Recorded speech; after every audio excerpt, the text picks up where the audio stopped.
Father D'Souza, General D'Souza, ladies and gentlemen, I'm here under false pretenses. I must be the only one here who has never been into a college. General D'Souza has told you all about me. I'm most appreciative of his kind words. My only regret is that my wife wasn't here to hear them. She would have treated me with greater respect. And when I say I'm uneducated, I really mean it. I must be the only member of my family who isn't a graduate. I managed to do my inter-science. I got a 3rd division, mushkil se. Anyway, it's nice being in this hall with all the academics and all the educated people. And I take this opportunity of inaugurating your Silver Jubilee series on leadership. I don't know what one does for inauguration, but may I say that I have inaugurated the thing.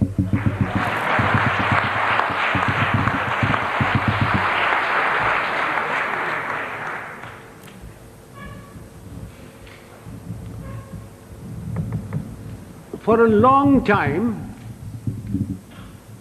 I've been watching the scene in India very carefully. Wherever I go, whenever I pick up a newspaper, I find there are shortages. There's a shortage of fuel, there's a shortage of food, there is a shortage of foreign exchange, there is a shortage of housing, shortage of schools, colleges, everywhere. And everybody talks about these shortages. But the one shortage which is responsible for all these shortages is generally glossed over, which is the shortage of leadership.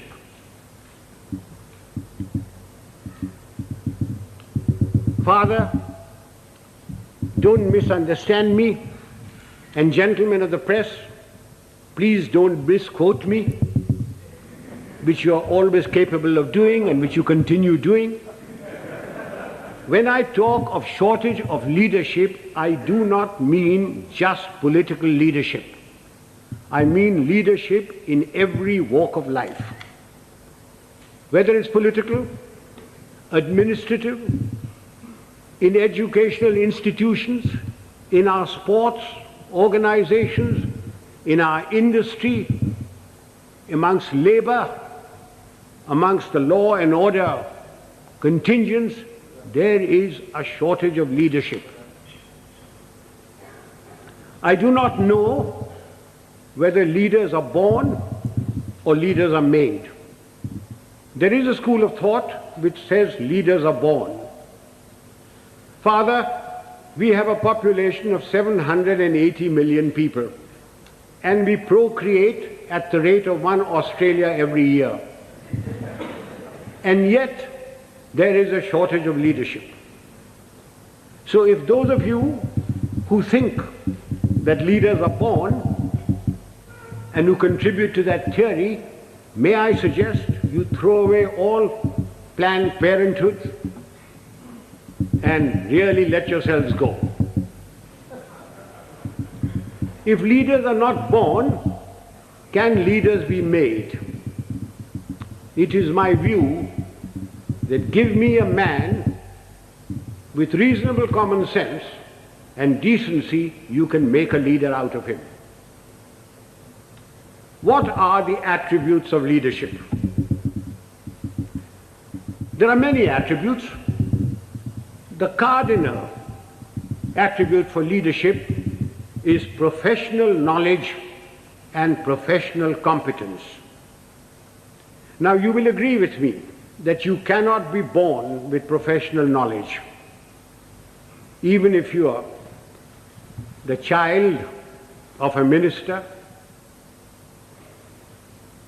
the son of a member of parliament or the progeny of a field marshal.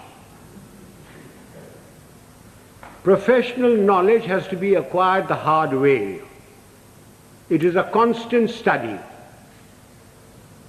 Professors, engineers, architects, lawyers, solicitors, doctors, they all study their professions continuously. They all contribute to magazines, to newsprints, to all sorts of things.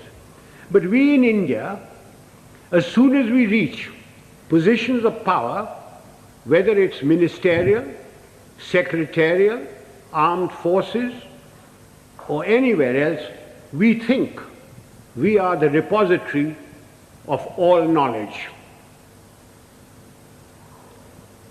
Professional knowledge has to be acquired the hard way. And without professional knowledge, you can never have professional competence. And if you haven't got professional competence, you cannot be a leader. I wonder, those civilian gentlemen who have been charged with the security of this country, whether they have ever read a book on the military profession. I wonder if they know the difference between a gun or a howitzer. I remember a minister one day coming to me. I'd left being the army chief then, and said, and I will talk to you in his own language, "Zara batao, ye howitzer kya cheez hoti hai?" And I said, "What are you talking about, howitzer?" Then I discovered that he meant a howitzer. And I said, "Well, why are you asking me? Why don't you ask the army chief and others?" He said, "Kaise पूछे उनसे? मैं minister हूँ, तेरे से तो पूछ लेता हूँ, तू जानता है कि मैं बेवकूफ हूँ." I wonder if they can distinguish a mortar from a motor, or a gorilla from a gorilla, although a great many resemble the latter. Ladies and gentlemen, professional knowledge is a sine qua non of leadership. You have to have professional competence if you are expected to lead anything. It doesn't matter whether you are in the army, whether you are in the teaching profession, whether you are in industry. Unless you have professional competence and professional knowledge, you cannot be a leader. And it has to be acquired the hard way. You've got to study all your life. What takes me to the next attribute? The ability to make up your mind and take a decision.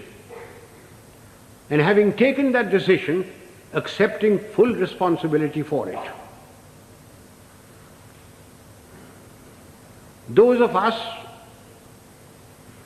who have suffered at the hands of superiors who cannot take a decision know what it's like. An act of omission is much worse than an act of commission. An act of commission can be put right, even if the decision is wrong, by colleagues, by subordinates, by somebody. But an act of omission cannot be put right. Why does a person not take a decision?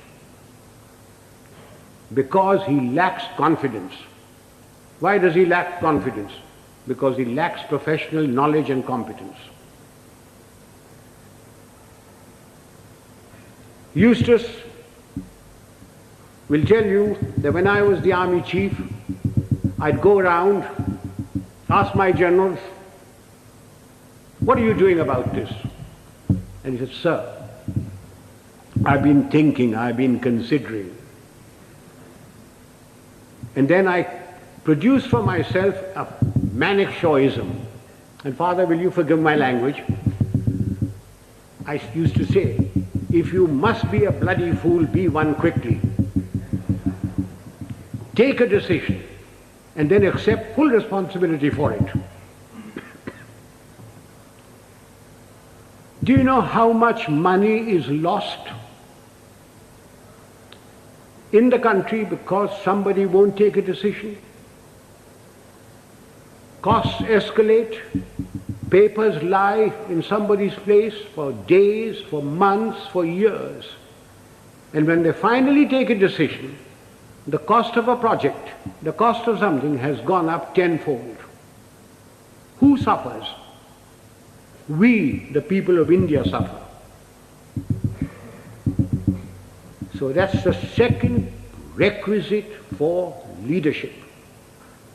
The ability to make up one's mind, take a decision, and then stand by it.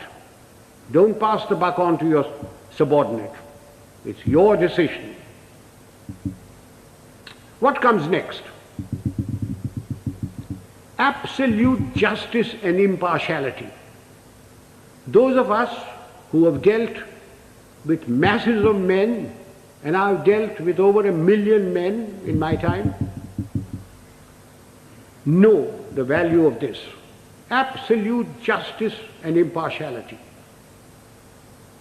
No man likes being punished, and yet men will accept punishment if they know that everybody who commits that sort of a crime gets the same sort of punishment. They will take it stoically. They may not like it, they may not like you, but they will respect you. No man likes being superseded, and yet people will accept supersession if they know that it's been done fairly and they've been superseded by somebody who is better than them.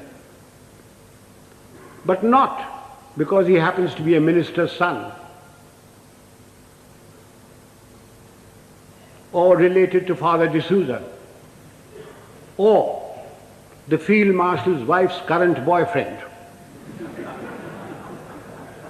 Men will accept supersession. They may not like it, but they will do it. Now, ladies and gentlemen, this is very, very important in our country.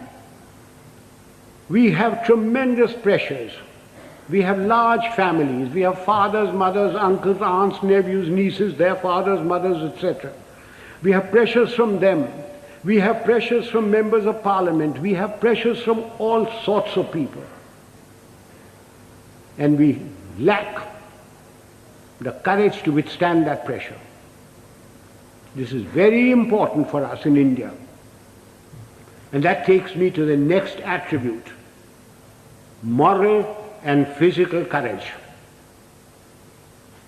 I do not know which is more important, moral courage or physical courage. Were I talking to a lot of soldiers, I would lay emphasis on physical courage. But since I'm only talking to a handful of soldiers, and mostly civilians, I will lay emphasis on moral courage. What is moral courage? Moral courage is the ability to distinguish right from wrong. And having distinguished that, you must have the courage to stand up and say your piece, irrespective of what your superior thinks, irrespective of your colleagues, irrespective of your subordinates. You must have the courage to say so. A yes man is a horrible man. He must be shunned. He is a disgrace. He may rise very high. He may become a minister. He may become a field marshal. But he will never, never become a leader. He will be used by his superiors. He will be disliked by his colleagues, and his subordinates have no respect for them. Moral courage is essential. Now, since you wanted to know some examples of moral courage from my past. I will give you a little story. In 1970, when General Yahya Khan put all the pressure on East Pakistan as it was then, and refugees started coming to India, there was a cabinet meeting. I remember the date very well, 28th of April. I was summoned. I had a very strong Prime Minister and Mrs Gandhi, who ranted and raved at me, said, "What are you doing about it? I've got so many refugees. The Chief Minister of Bengal has just sent me a telegram. The Chief Minister of Tripura has done this. The Chief Minister of Assam is writing that there are more Bengalis there than their own population. What are you doing about it?" And I said, "Nothing. Got nothing to do with me." And she said, "I want you to go in and take action." And I said, "Do you know what that means, Prime Minister?" And she said, "No." I said, "It means war." And she said, "I don't mind if there's war." So I said, "May I please quote from the Bible, the first book, the first chapter, the first verse? God said, 'Let there be light,' and there was light. And you say, 'Let there be war,' there will be war. Are you ready?" I'm not ready. I'm not prepared. It is not the right time to go in. The monsoon will break very shortly, and the whole of East Pakistan will be a swamp. I will not be able to operate. The Air Force will not be able to operate. April is a month when we glean the harvest. And the agricultural minister was Mr. Fakhruddin Ali Ahmed. And I said, "I will require every railway wagon, I will require every train, I will require all the road space to move my troops. And you will not be able to move your harvest. And then if there is a famine, don't blame me." And I said, the passes in the Himalayas start opening now, the snow melts. And then if the Chinese give us an ultimatum, I will have to fight on two fronts. And then the External Affairs Minister, a Khalsa, Sardar Swaran Singh, said, "Do you think China will give ultimatum?" And I said, "You are the foreign minister, you tell me." And then my own minister,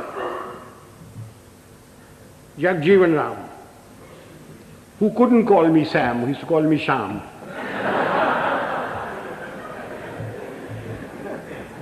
He said, "Sham, maan jao na." I said, "You can manne ki baat hai? I'm telling you what the facts are." And I said, "If you want me to do this, Prime Minister, I guarantee you 100% defeat. Now, Prime Minister, give me your orders." And there was dead silence. And she turned round and said, "The cabinet will meet at 4 o'clock. This happened at 10:30 in the morning. So, as the cabinet ministers walked out, I being the junior most man there, was the last to go, she said, "Chief, will you stay behind?" So I shut the door and I said, "Prime Minister, before you speak, do you wish me to send in my resignation on grounds of health, mental or physical?" I said, "Oh, sit down." He said, "Everything you told me correct?" I said, "It's my job to fight. It's my job to tell you. If your father in 1962 had me as his commander-in-chief, the country would not have been disgraced. The army would not have been beaten. But the army chief did not have moral courage of turning around and telling him he wasn't ready." So she said, "All right, you know what I want?" And I said, "Yes, I know what you want. And I must be allowed to do it my own way." And she said, "All right, you know what I want." So, ladies and gentlemen, there's a very thin line between becoming a field marshal and being dismissed. I just gave you an illustration of moral courage. Of course, I didn't worry very much because my wife had money. If I'd gone, she would have looked after. She would have looked after me. So much for moral courage. Now I come to physical courage. Fear is a natural phenomenon like hunger and sex. Anyone who says he is not frightened is a liar, except perhaps the Gorkha. Everyone is frightened. It is one thing to be frightened and quite another to show fear. It's when your knees are knocking and your teeth are chattering and you're about to make your own geography. That's when the real leader comes out. If once you show fear in front of men that you may be commanding, it doesn't matter whether they're soldiers, they are clerks, they're labor, there are students. Once you show fear, you should quit. Now again, General D'Souza said, I must give some examples from my own life. This was in Burma in 1942. I was commanding a Sikh company, big tough chaps, very fond of them. I had a man called Sohan Singh, big man, stood about 6'4". He had been promoted many times to Lance Naik, to Naik, and every time, because he was a Badmash, he was broken. We'd had lots of casualties and we had to make promotions. So we had a promotion conference with the commanding officer, and Sohan Singh's name came up and I said, no use making him, he'll be broken tomorrow. So he was passed over. The conference finished, names were published. I came back to my Basha where my company was in the jungle, and I found my senior Subedar Balwant Singh terribly worried. And he said, Saab, Sohan Singh ko kaid kar diya. I said, क्यों, क्या हुआ? उसने बोला कि आज आपको साहब गोली मारेगा. So I said, oh, अच्छा, पेशी होगा. So a stool was put in, a table was put there, and Sohan Singh was marched up in front of me. Sohan Singh was at that time a light machine gunner, and light machine gunners carried pistols, and his pistol was taken away from him. So he was marched up in front of me. The usual charge was read out. And I said, Sohan Singh, क्या बात है? साहब गलती हो गया. So I said, तुमने बोला कि तू हमको गोली मारेगा. So I picked up the pistol, loaded it, walked up to him, handed the pistol to him. I said, तेरा दिल है मारने का, मारो. And he said, नहीं साहब गलती हो गया. So I gave him a tight slap. I said, case dismissed, जाओ भागो. I went off to the mess, had my dinner, came back, and everybody in the company was very worried. And the Subedar Saab, Balwant Singh said, नहीं साहब आज रात आपको गोली मारेगा. So I shouted out, Sohan Singh किधर है? Sohan Singh came along. I said, Sohan Singh, आज रात मेरा बाशा पर तुम सेंट्री होगा, और कल सुबह 5 बजे 1 मग्गा चाह और 1 मग्गा गर्म पानी दाढ़ी बनाने के लिए. कोई शक? बेशक, भागो. And I went in there. I was woken up in the morning by Sohan Singh with a mug of tea and a mug of hot water, and he followed me like a lamb throughout the conflict. Now, ladies and gentlemen, if you think I wasn't frightened, you are mistaken. I was terrified. But if I hadn't done that, and put Sohan Singh in the clink or something like that, everybody would have said, Dekha, hamara saab darta hai. Just an example of this. How often during riots and all that, some young sergeant with nothing but a little stick in his hand has walked in and quelled everything by showing courage. So physical courage is essential to leadership. You needn't be foolhardy like I was. I was very young. I don't know whether I'd do it today. But physical courage is essential. That takes me to the other attribute, loyalty. Now, does loyalty require very much explanation?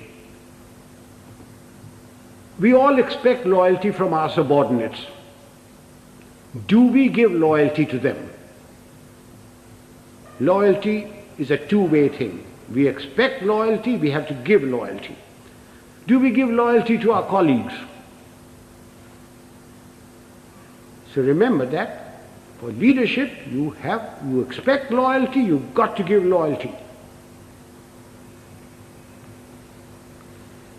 Time is running short. There are other attributes. Remember, leadership is nothing else but management of men and resources. Management of men.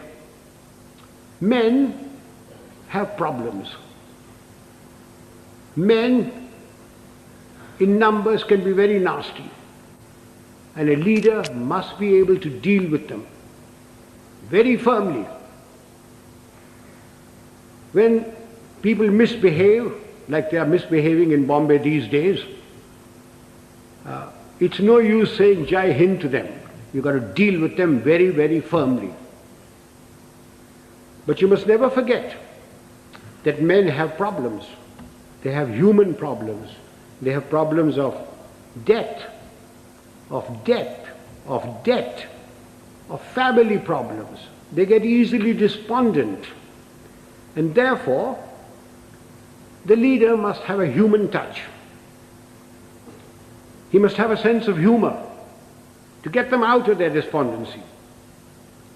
He must have the gift of the gab. Unfortunately, our leaders have the gift of the gab, but they have no sense of humor. Further, men and women, generally speaking, like their leader to be a bit of a man, a bit of a lad. Take examples from history. Julius Caesar. Julius Caesar, you will agree, he was a great leader. When he came to Rome, the senators used to lock up their wives.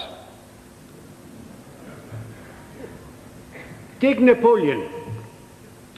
He had his Josephine and Marie Antoinette and Georgette and Paulette and any number of things. And you will agree he was a great leader. Take the Duke of Wellington. The night before the Battle of Waterloo, in his chambers there were more women of luscious proportions than staff officers. And he was a great leader. Do you know, sir, a thought has just struck me. All these three people that I've talked about had one thing in common. They all had long noses.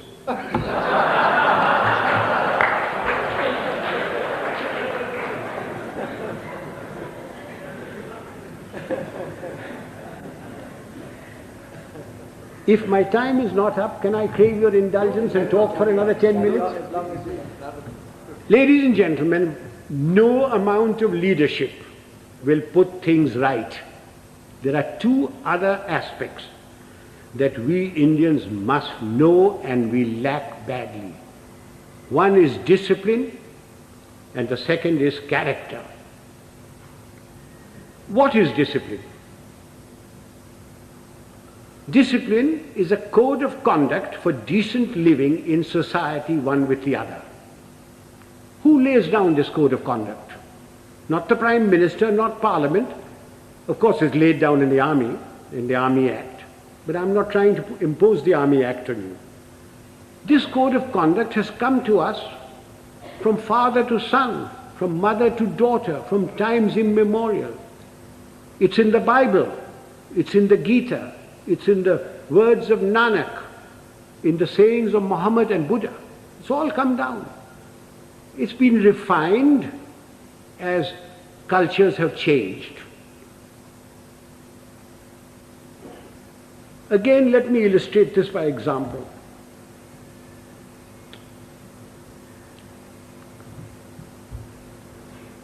Non-punctuality is an act of ill discipline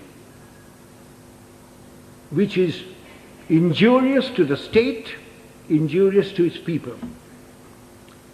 Some time ago, sir, I was invited to a university, as also my wife, unlike today.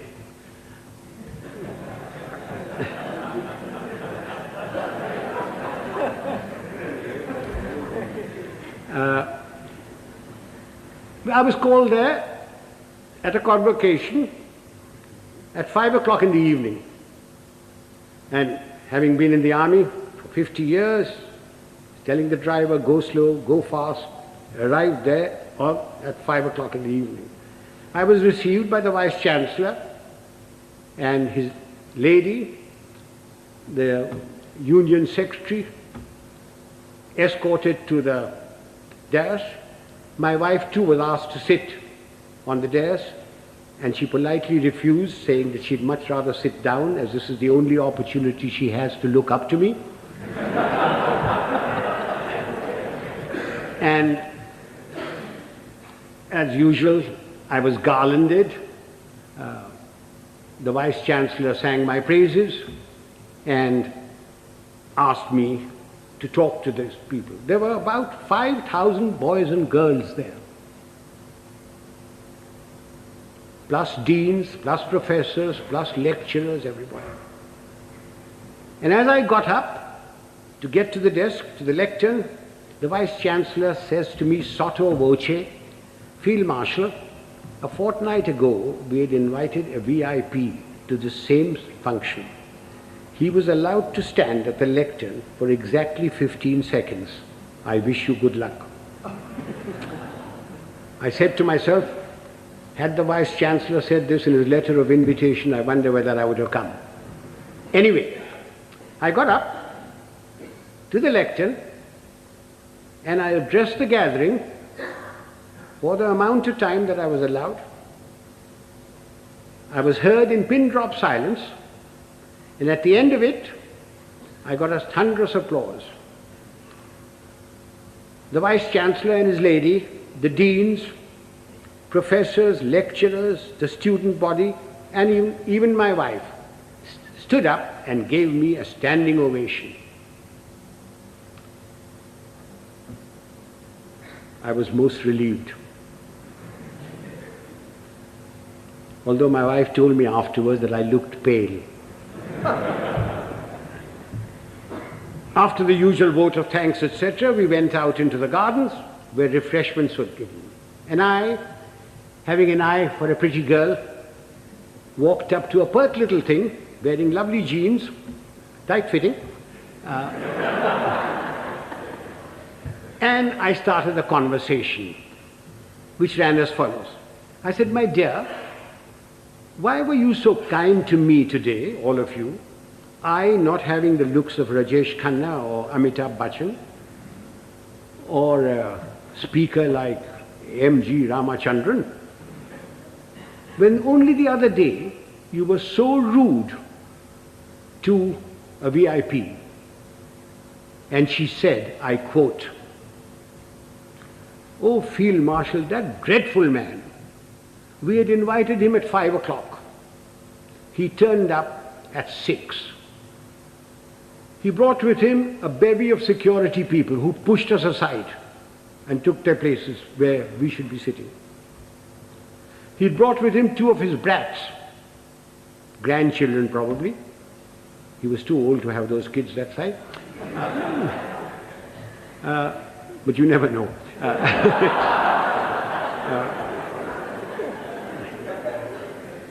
He was received by the Vice Chancellor and lady. He was the Union President garlanded him, and he demanded garlands for his 2 brats. The Union President, being very flexible, diverted the garlands for the Vice Chancellor and his lady to these brats.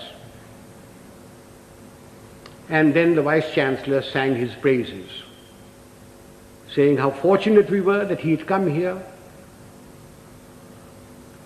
that he has done so much for the country, And all the while, this man sat there. He had come unwashed, unshaven, wearing a dhoti, exposing 4/5 of his legs, scratching away. And the Vice-Chancellor said that the worthy had been to jail. When he said that, the girl said, I almost shouted he should be there now. Then the Vice-Chancellor asked him to go to the lectern and to talk to us. So he picked up the lemonade or limca or whatever was there, which belonged to his female offspring, and took a sip, which started a howl. When that subsided, the worthy came to the lectern and said, friends and well-wishers, I have not had time to prepare my speech, but my secretary has written something for me, and he produced a whole heap of paper. He said, without any premeditation, without any thought, we made his stay very short. I unquote. Sir, I thank my lucky stars that 50 years in the army had made me come on time, that I'd been brought up to shave in the morning and shave in the evening if there was a function, that I had a lounge suit on, and although I have very nice legs, I didn't expose them, that I didn't suffer from itch or eczema to indulge in the scratching of the unmentionable.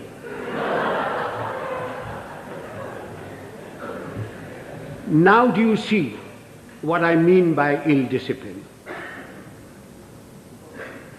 Had the worthy come on time, according to the program, talked to the people and given them advice, can you imagine what a lot of good it would have done? Instead of that, his act of ill discipline produced more ill discipline. Now, this is not a matter to be laughed at and forgotten. We people in India are terribly ill disciplined. We think because we've got freedom that we can do what we like. I do not stop you from criticizing, to standing up for your rights. I think it's your duty to do it. But what I abhor are the acts that we've gone into because we've got freedom. Why do we have to spit pan all over? Why do we have to write on doors and things? Why do we have to keep staircases dirty and filthy? Why do we have to throw garbage in somebody else's compound? These are all acts of ill discipline. It is because of these acts of ill discipline that you have corruption, you have smuggling, you have all sorts of things. Even animals in Tanzania are better disciplined. I went there 4 years ago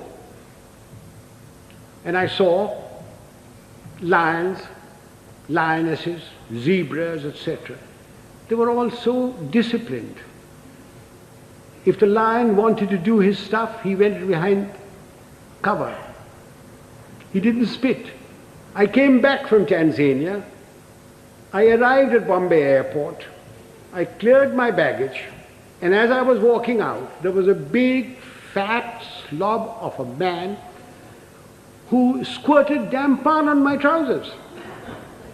And when I gave him a tight kick, he was most indignant. He didn't think he'd done any wrong. Why? Why do we tolerate it? So much for discipline. Sir, everybody's been extremely well disciplined so far. Will you give me your indulgence for just another few minutes? I said character. By character, I don't mean the sort of thing which the father will preach to you. Of course you must be honest. Of course you must be truthful. Of course you mustn't covet thy neighbor's wife. Not when father is listening. Of course you mustn't. All that is part of character. But I mean something bigger. It's knowing yourself, knowing what you really are. Unfortunately, we lack that sort of character. And what little we have is denuded by our fans, by the sycophants around us, by the hangers-on. Again, let me illustrate this by an example. Some years ago, Hollywood produced a picture of the great violinist and composer Paganini. And they got a very handsome actor, tall, good actor, who had some knowledge of the violin, to take the part of Paganini. And he was drilled to perfection, so that when that little cadenza was played and screened, the critics raved over it. Raved at the movement of his fingers and of his bow. And this man's fans, sycophants, hangers-on, went on telling him that he was greater than Menuhin, greater than Heifetz, greater than Chrysler. And the man started believing it. And it took 8 months in a psychiatric home to rid him of this delusion. Do you know, sir, after the 1971 conflict, my fans, my hangers-on, the sycophants around me kept telling me, sir, you are the greatest general the century has produced. You are better than Rommel. You are better than Guderian. Auchinleck was nothing. And just as I was beginning to believe it, the Prime Minister created me Field Marshal and sent me off to the Nilgiris. And a hard-headed, no-nonsense wife deprived one more inmate of a psychiatric home. I thank you, sir.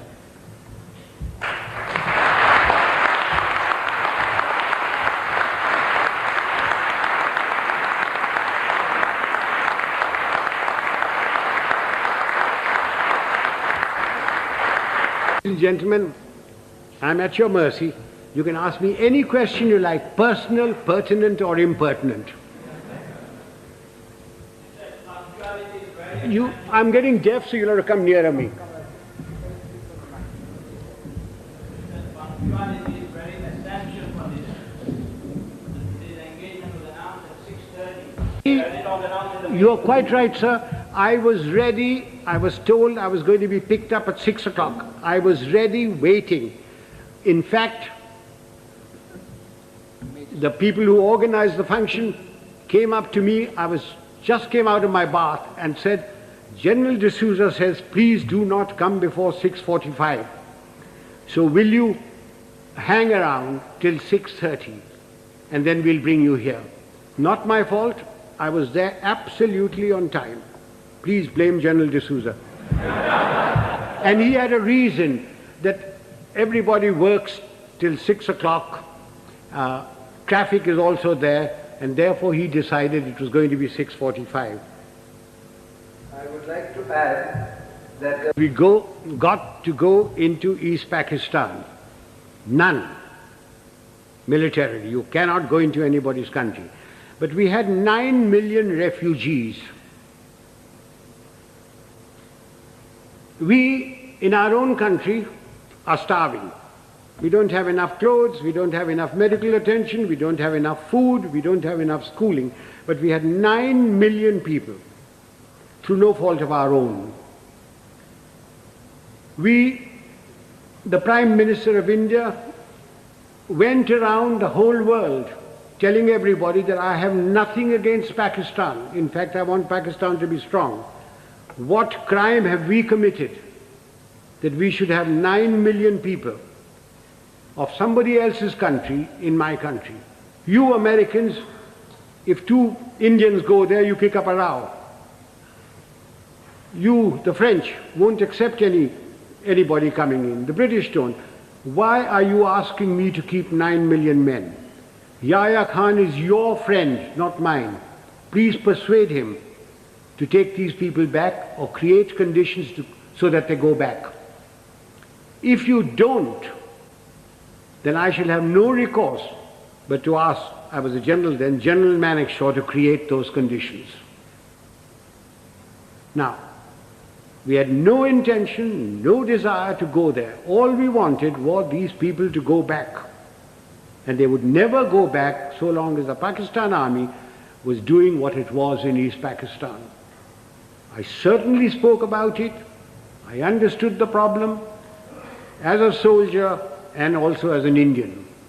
Now, you asked me about Sri Lanka. The number of refugees that have come in, very small. In fact, they don't want to go back. They're being pushed back.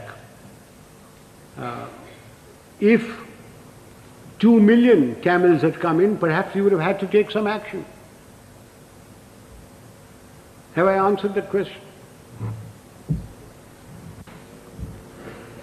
Would the young lady stand up? Let me look at her. Don't be shy. Oh, thank you, dear. What steps are taken from the moment this is leadership has been our profession for thousands of years. For thousands of years. The army has provided the leadership. From the moment the man joins, he comes into an environment of discipline and somebody who is his leader there, and he learns. We don't have courses for leadership. It is by example. If the general officer commanding in chief comes unshaven, you don't expect the others to be shaven, to shave. But because he is shaven, properly washed, properly clothed, everybody else is. If the general officer or the colonel takes bribes, then you don't expect his people not to take bribes. But he doesn't take bribes. Now you ask me, why doesn't he take bribes? Everybody else in India does. And the answer is very simple. It's environment and also fear. If I gave an order and one man disobeyed it, he could be tried by court-martial and given 2 years imprisonment. If 2 men disobeyed my orders, it is considered as mutiny.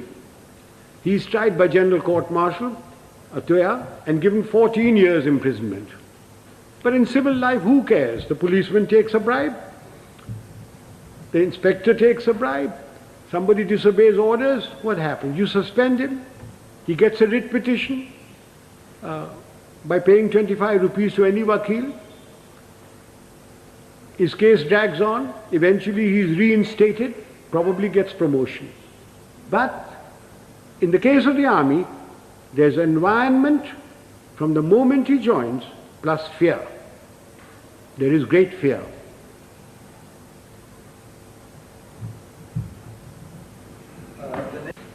We Indians are alleged or supposed to be very religious people. If you read your own religious book, whether it be the Bible or the Gita or the Granth Sahib or the Quran, you automatically have discipline, self-discipline.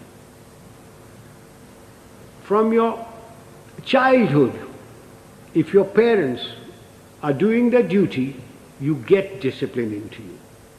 If you have any pride in yourself, you have discipline in you. So, talking of self-discipline, there it is. The Roman Catholic Church has done a great deal, for bringing discipline into the world. It has erred at times, but it has done a great deal for bringing self-discipline. One of the things is the confession. that has brought a great deal of self-discipline in people. You can confess to yourself. When you go to bed at night, when you say your prayers, confess to yourself what wrong you have done. Otherwise, I can't give you any answer for self-discipline.